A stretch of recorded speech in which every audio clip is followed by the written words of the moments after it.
तर मग या मालिकेच्या येणाऱ्या जबरदस्त भागामध्ये आता प्रियाचा कपटीपणा, नीचपणा, आत्तापर्यंत लपून छपून करणारे सायलीवरती वार हे सगळे एक्सपोज झालेले आहेत। आणि आता या सगळ्यामध्ये प्रियाने भर मांडवात सायलीला डायरेक्ट वार केलेला आहे आणि त्यामुळे घाणेरड्या प्रियाचं घाणेरडं कारस्थान सगळ्या सुभेदारांच्या समोर आलंय आणि किती नीच पातळीला प्रिया उतरू शकते, ही तन्वी असूच शकत नाही, हे सगळं समोर आलंय। आता प्रियाने सायलीला का हे सगळं केलंय, कारण सायलीला प्रियाबद्दल कळलेलं गुपित ते घेऊन सायली मंडपात येत होती आणि त्याच वेळेला प्रियाने हा हल्ला केलाय। त्यामुळे प्रियाचं तर लग्न मोडलेलंच आहे, पण सायली आता सगळ्यांना ज्या वेळेला सत्याचा उलगडा करणार तेव्हा नक्की मालिकेमध्ये काय ट्विस्ट येणार हे या व्हिडिओमध्ये पाहूया। इकडे उष्टी हळद सायलीला लागलेली असते। आता उष्ट्या हळदीचं काम तर झालेलं असतं, प्रश्न असतो तो दुसऱ्या दिवशीच्या लग्नाचा। त्यावेळेला मग आता तिला अर्जुनची इकडे आता चैतन्याची मदत लागणार असते। सायली चैतन्याला कॉल करून सांगायला लागते, उष्टी हळद तर माझ्यापर्यंत पोहोचली, त्यासाठी तुमचे खूप खूप आभार।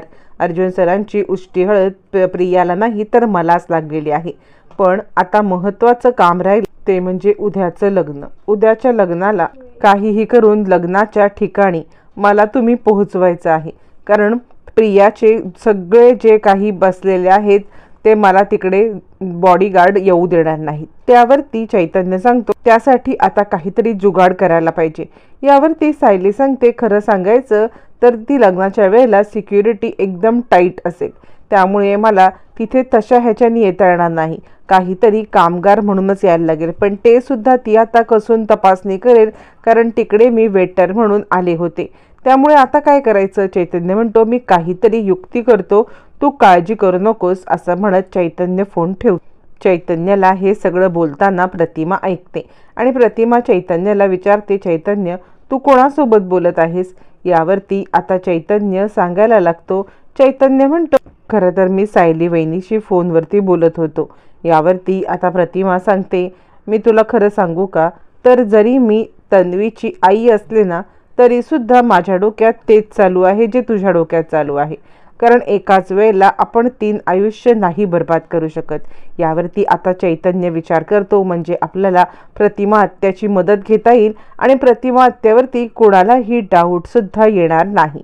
मग आता चैतन्य सगळं तिला सांगतो की सायलीचा काय प्रॉब्लेम। चैतन्य सांगायला लागतो की प्रतिमा आत्या, सायली वहिनीने सगळे विधी केलेले आहेत, उष्टी हळद सुद्धा तिने लावलेली आहे, पण आता तिला मेन प्रॉब्लेम आहे ती म्हणजे ही जी काही सिक्युरिटी टाईट करून ठेवलेली आहे ती टाईट सिक्युरिटी।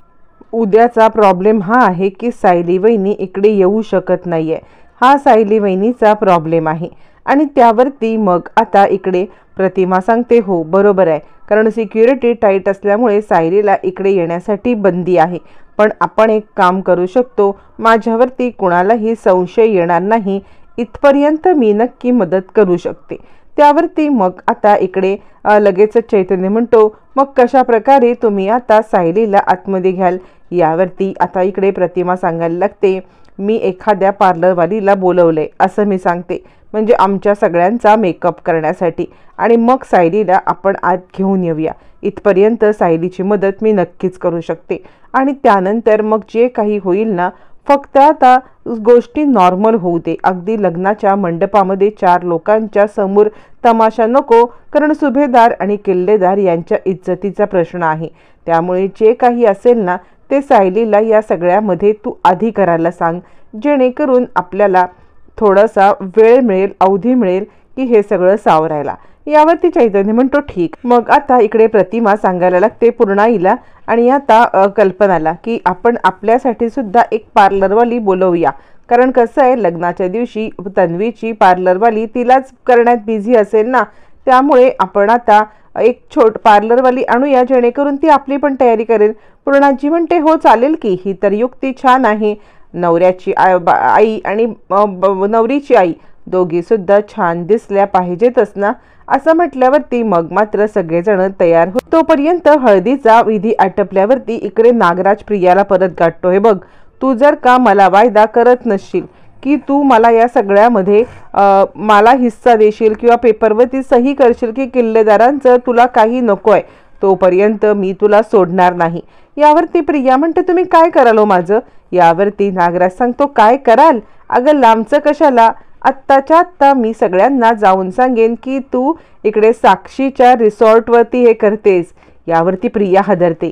काय बोलताय तुम्ही? यावरती नागराज सांगायला लागतो मग काय, अगं साक्षीच्या रिसॉर्टवरती तू जे काही हे करतेस ना, हीच गोष्ट सगळ्यांसाठी खूप भारी होणार आहे. आणि साक्षीचं रिसॉर्ट आहे कळल्यावरती मग मग या सगळ्यामध्ये आता तुला कोणत्याही प्रकारे कोणीही एक्सक्यूज देणारच नाही. आणि त्यामुळे साक्षीचा रिसॉर्ट हा या सगळ्यामध्ये आता महत्त्वाचा पॉइंट आहे असं म्हटल्यावरती मग मात्र आता इकडे प्रिया चांगलीच हादरते. तुम्ही असं करू शकत नाही. यावरती आता इकडे सांगायला लागतो नागराज का नाही करू शकत? मी हे असं नक्कीच करू शकतो, कारण तू जे काही केलेले आहेस त्यामध्ये तू विचार नाही केलास. आज ना उद्या ज्या वेळेला सगळ्यांना समजेल की हे रिसॉर्ट महिपत शिकरेचं आहे त्यावेळेला तू काय करशील? मग आता इकडे प्रिया हादरते. मी पेपरवरती सह्या करणार नाही. असं कसं पेपरवरती सह्या करू? नागराज आणि प्रिया या दोघांचं जे काही बोलणं चालू असतं ते बोलणं नेमकं चैतन्य ऐकतो आणि चैतन्य हादरतो. हे काय आहे? हे तर सगळ्यात महत्त्वाची गोष्ट आलेली आहे. आता ही गोष्ट सगळ्यांच्या समोर ज्या वेळेला येईल त्यावेळेला खऱ्या अर्थाने प्रियाचं भांडं फुटेल. आणि आता प्रियाच्या आणि साक्षीच्या संबंधांचं सगळ्यांच्या समोर ज्या वेळेला हे सगळं येईल ना, त्याच वेळेला या गोष्टी आता महत्त्वाच्या ठरतील असं म्हणत तो आता या सगळ्यामध्ये खूपच खुश होतो. आणि आता या गोष्टी सायलीला सांगायला सायलीला फोन करून तो 2 गोष्टी सांगतो. सगळ्यात म्हणजे उद्या पार्लरवाली बनून तुला यायचं आहे, पार्लरचं सामान घेऊन ये. तुला माहिती आहे आणि आपली मदत कोण करणार आहे? दुसरं तिसरं कुणी नाही तर आपली मदत प्रतिमा आत्या करणार आहेत. असं म्हटल्यावरती सायली म्हणते त्यांनी मला वचन दिलं होतं, त्यांनी मला सांगितलं होतं की ज्या वेळेला खरंच तुला मदतीची गरज लागेल ना त्यावेळेला मी तुझ्या पाठीशी उभे राहीन. आणि आज त्या त्यांच्या वचनाला खऱ्या ठरल्यात. त्यांनी त्यांचं वचन पूर्ण केलेलं आहे. असं म्हटल्यावरती चैतन्य सांगायला लागतो अजून एक महत्त्वाची गोष्ट, तू ये इकडे. तू आल्यावरती मग आपण तुला अजून एक धमाका करायचा आहे. ते म्हणजे ज्या रिसॉर्टवरती आता हे जिथे हा प्रोग्राम आहे ना, हा रिसॉर्ट महिपत शिकरेचा आहे. मी नागराज आणि आता इकडे प्रियाचं बोलणं ऐकलंय, त्यामुळे तू आता ह्या सगळ्यामध्ये याचा वापर करून सगळ्यांच्या समोर हे सत्य आण. आणि त्यानंतरच मग तू या सगळ्यामध्ये आता लग्न मोडण्यासाठी तयारी कर. पण फक्त प्रतिमा आत्याने सांगितलंय की ऐन मंडपात हे सगळं करू नकोस, कारण ऐन मंडपात जर का या सगळ्या गोष्टी केल्या तर मात्र म्हणजे उगाचच सुभेदार किल्लेदार सगळ्यांची बदनामी व्हायला नको. असं म्हटल्यावरती मग मात्र हे सगळं सायली सांगते ठीक आहे मी उद्या येते. पण सायलीला ऐन मंडपात जायच्या वेळेलाच प्रिया आता हल्ला करणार असते आणि त्यामुळे जे काही घडणार असतं प्रियाचं कपटी रूप समोर येणार असतं. आता लग्नाच्या दिवशी प्रिया सिक्युरिटी गार्डला समजावून सांगते काहीही झालं तरी सुद्धा तुम्ही या सगळ्यामध्ये आपली पोझिशन सोडायची नाहीये. तुम्ही या सगळ्यामध्ये आपल्या पोझिशनवरती राहायचं. आणि काल ज्या मुलीचा फोटो दिलाय ती मुलगी इकडे आली नाही पाहिजे, कोणावरतीही विश्वास ठेवायचा नाहीये असं म्हणत प्रिया या सगळ्यामध्ये आता पूर्णपणे सगळ्यांना आपल्या तालावर नाचवत असते. तोपर्यंत आता इकडे चैतन्य अश्विनकडे येतो. मोठा अश्विन या सगळ्यामध्ये आता पूर्णपणे सपोर्ट करत असतो प्रियाला. त्यावेळेला अश्विनला चैतन्य सांगायला लागतो तुला माहिती आहे ना अश्विन, मी तुला काल जे काही बोललो ना त्यामुळे तुला राग आला असेल. तुला राग आला की मी असं कसं बोलू शकतो तन्वीबद्दल. पण तुला मी एक गोष्ट सांगतोय, ही तन्वी आहे ना, ही जे काही करते ना त्या गोष्टी जर तुझ्या समोर आल्या ना तर तुला सुद्धा असाच धक्का बसेल. ज्या रिसॉर्टवरती आत्ता आपण उभे आहोत तो रिसॉर्ट कोणाचा आहे या गोष्टी जर तुला कळल्या तर तुला सुद्धा तितकाच धक्का बसेल जितका धक्का मला बसलेला आहे. असं म्हटल्यावरती मग मात्र आता इकडे अश्विन म्हणतो काय कुणाचा रिसॉर्ट आहे? त्यावरती चैतन्य सांगतो हे महिपत शिकरेचं रिसॉर्ट आहे. हा तोच महिपत शिकरे आहे ज्या महिपत शिकरेने आता या सगळ्यामध्ये तुझ्या बाबांना अडकवण्याचा प्रयत्न केला होता असं म्हटल्यावरती मग मात्र अश्विन हादरतो. काय बोलतोयस तू? यावरती चैतन्य म्हणतो, हो, आणि म्हणूनच मी सायली वहिनीच्या बाजूने नेहमीच असतो. तुझ्या लक्षात येत नाहीये हे सगळं जे काही चाललंय ना, त्या गोष्टी फक्त आणि फक्त तिचा इगो हे होतोय म्हणून केलेलं आहे. ती कितपत खरी कितपत खोटी हे सगळं मला काही कळत नाहीये, पण या सगळ्यामध्ये घडलेल्या गोष्टी अशा आहेत. मी तुला याचा पुरावा पण देईन. आता अश्विनला जरा धडकीच भरते. अश्विन म्हणतो, काय बोलतोयस तू चैतन्य? यावरती चैतन्य म्हणतो, हो, म्हणून तू तिची बाजू घेण्यापेक्षा या सगळ्यामध्ये जो काही पुरावा आहे ना, तो पुरावा शोधण्याचं काम कर. मी तुला पुरावा देईन आणि त्यावरती आता तू सगळ्या घरच्यांना हा पुरावा दाखव. असं म्हणत चैतन्यने एक छोटं पिल्लू सोडलेलं असतं, जेणेकरून आता प्रियाचं भांड एक एक करत सगळ्यांच्या पर्यंत पोहोचवण्याचा हा त्याचा डाव.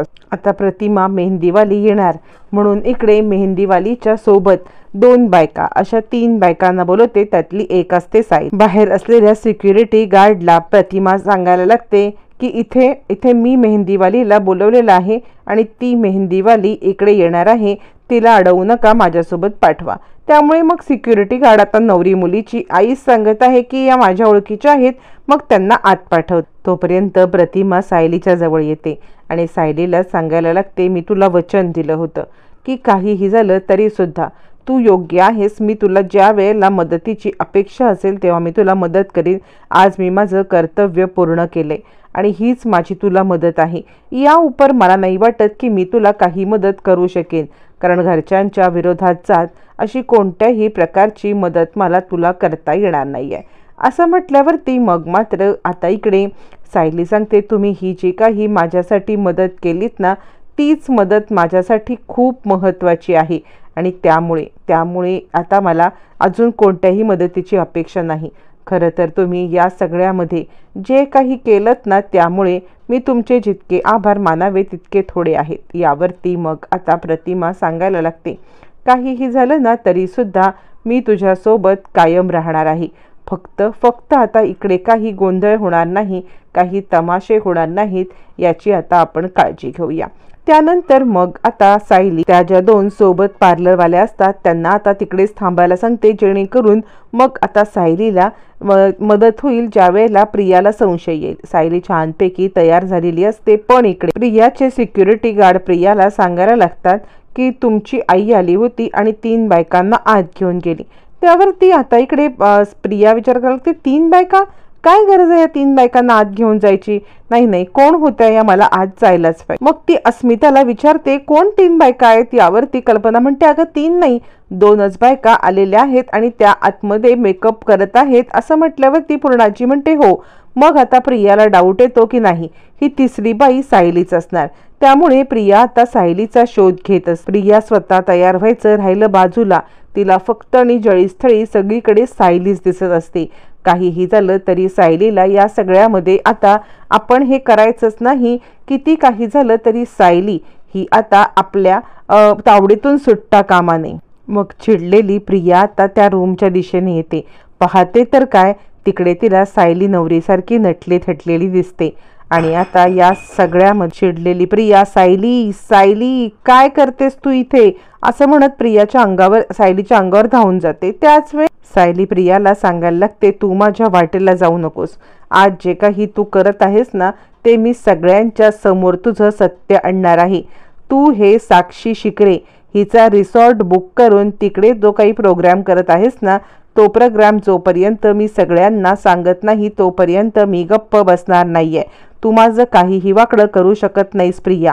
मी सगळ्या घरच्यांना ज्या वेळेला सांगेन ना की तू साक्षी शिकरेच्या रिसॉर्टवरती हे सगळं करती आहेस, त्यावेळेला घरचे तुझ्याबद्दल काय विचार करतील आणि ज्या माणसाने आता आपल्या बाबांना अडकवलं त्या माणसांना तू सपोर्ट करतेस हे ज्या वेळेला समजेल, त्यावेळेला खऱ्या अर्थाने सगळेजण या लग्नामधून बेदखल करतील.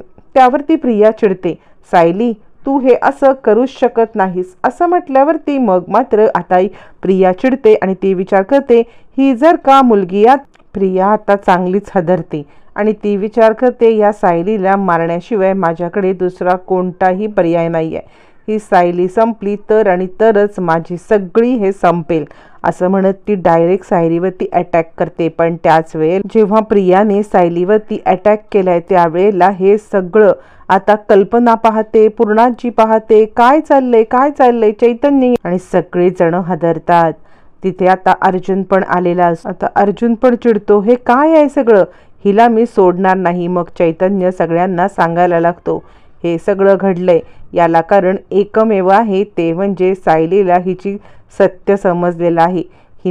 हिने हे साक्षीचं रिसॉर्ट बुक केलंय आणि त्यामुळे साक्षी आणि हिची किती घट्ट मैत्री आहे ही आपल्याला सगळ्यांना समजणार, म्हणून हिने सायलीला हे केले. साक्षीची आणि हिची घट्ट मैत्री आहे म्हटल्यावरती सगळेच जण हादरतात आणि हे एकच कारण पुरेसं ठरतं या सगळ्यामध्ये प्रिया आणि अर्जुनचं लग्न मोडण्यासाठी. प्रिया अर्जुनचं लग्न तर मोडलेलंच आहे, पण आता सायली या सगळ्यामध्ये या घरची सून कशी होणार हे मात्र येणाऱ्या भागातच कळणार.